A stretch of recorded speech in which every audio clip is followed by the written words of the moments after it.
السلام عليكم حبايب قلبي، سعد لي اوقاتكم بالصحة وبالعافية. ورجعنا لكم بفيديو جديد. سعد لي اوقاتكم يا رب. وقبل ما نبدأ بالفيديو لازم نبدأ بالصلاة على النبي عليه افضل الصلاة والسلام. اليوم رحنا مشوار لعند بيت عمي وعم بورجيكم هدول وردات عندهم. شوفوا لي المناظر، شوفوا لي اجواء الورد. تعالوا اورجيكم الرحلة اليوم كيف قضيناها عند بيت عمي وشو سوينا وشو عملنا. هاي عم ورجيكم ارضايات عندهم.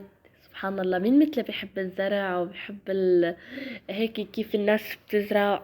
كتير بحبهم هدول الارضايات عندهم زارعين فيها خضرة.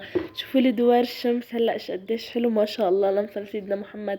كتير حلو. او قد ما هيك انبسطت فيه، وحتى مسكت قعدت اصور لكم اياها وانا ماسكته، انه شي بجنن. هون زارعين خيار. هلا برجيكم وين انا قد ما عم صور قاعدة عم دور شو في، شو طالع، شو اللي ما طالع. قاعدة عم دور لكم شوي شوي. هلا برجيكم هوني لقينا قرعاي. شوفوا لي ما احلاها، ما بعرف انتو شو بتقولوا لها. المهم حبايبي، هون عم صور لكم الطبيعة. سبحان الله، انا من عشاق الخضرة والطبيعة وهيك مناظر. ويلا نروح على المقطع الأكتر شي اللي بشهي والشي الطيب. يلي هون مرت عمي كانت عم تعمل لنا كبسة وملوخية. وهون كانت عم تظبطها وعم تجهز لنا اياها. طبعا ملوخية خضرة. عملناها هالمرة مو يابسة.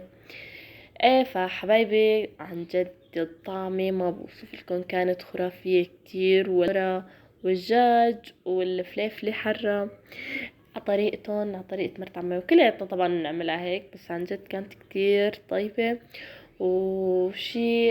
شي ناهي عن جد. ليكوا الملوخية هون لما استوت، وهون الكبسة شوفوا لي على هاللون. عن جد دمار. وهون بلشنا نصب ونحط. طبعا هذا التصوير عم صور لكم اياه لانه عند المسا وما كان في اضاءة قوية، فاضطريت اني لازم صور لكم كيف قضينا نهارنا، كيف استمتعنا. وعن جد الجماعة حلوة، جماعة الأهل كتير بحبها كتير حلوة. وانبسطنا وغيرنا جو رغم الغربي، ورغم الأيام اللي عم نعيشها السودة. آخر شي عم نحاول قد ما فينا إنه ننبسط شوي ونغير عن نفسنا، وإن هيك طلع الطاقة السلبية اللي فينا. شوفوا لي منظر الملوخية عن جد ما بعرف يعني قد ما انحكيت قليل. كانت شي دمار. هون عملنا اللبن بالخيار. ما بعرف بتقولوا له عيران او اي شيء.